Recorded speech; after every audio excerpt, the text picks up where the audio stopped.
Imagine you wake up and read the news. The president wants to buy an island. Not a small private island, the world's biggest island. Back in 2019, Donald Trump shocked the world when he said he wanted to buy Greenland. Most people laughed. They thought, is this a joke? Is he playing Monopoly? But here is the secret. He wasn't joking. Today, we will decode the hidden reasons behind this crazy headline. Why does America want this giant block of ice? Is it about money, power, or war? Let's find out. The real estate mindset. To understand this deal, you have to think like a real estate mogul. Look at the map. Greenland is massive. It is 3 times the size of Texas, but only 56,000 people live there. That's fewer people than a small football stadium. So, to a businessman, this is a dream. Huge land, very few tenants. It's what we call prime real estate. But Trump didn't want to build hotels there. He wanted to make a strategic acquisition. History repeats. Many people think Trump was crazy, but actually he was just following history, did you know? In 1946, U.S. President Harry Truman tried to buy Greenland for $100 million in gold. And back in 1867, the U.S. bought Alaska from Russia. So, buying territory is an American tradition. It's called expansionism. The idea is simple. The more land you control, the more powerful you are. But in the 21st century, you don't buy land for farming. You buy it for technology. The China factor. What is inside your iPhone? What powers a Tesla car? What makes a military jet fly? The answer is rare earth elements. Minerals like neodymium or dysprosium are the oil of the future. Without them, our modern life stops. And guess what? Greenland is sitting on one of the largest deposits of these minerals in the world. It is a buried treasure chest. The China factor.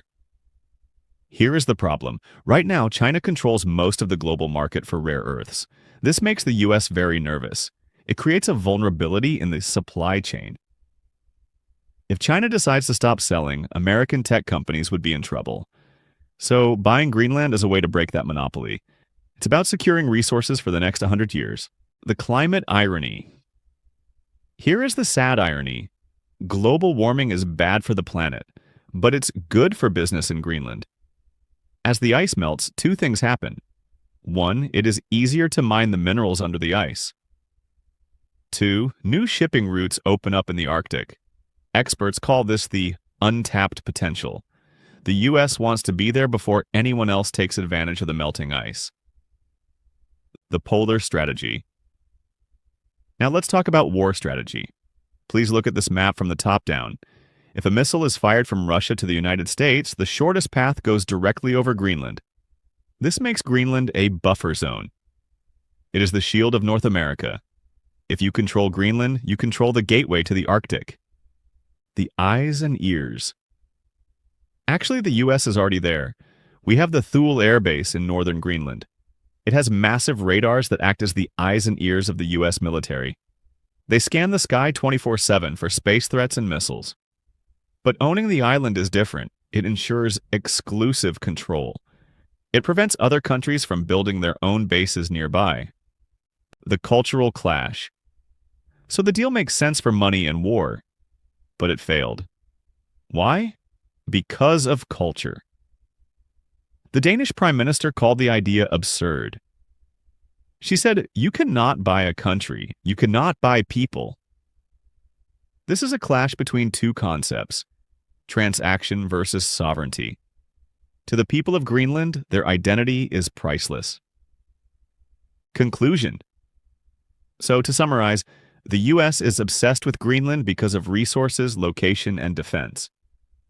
We learned some great words today: acquisition, supply chain, buffer zone, and sovereignty. My question for you, if you were Denmark and the U.S. offered $10 trillion, enough to make everyone rich, would you sell? Let me know in the comments. Thanks for watching.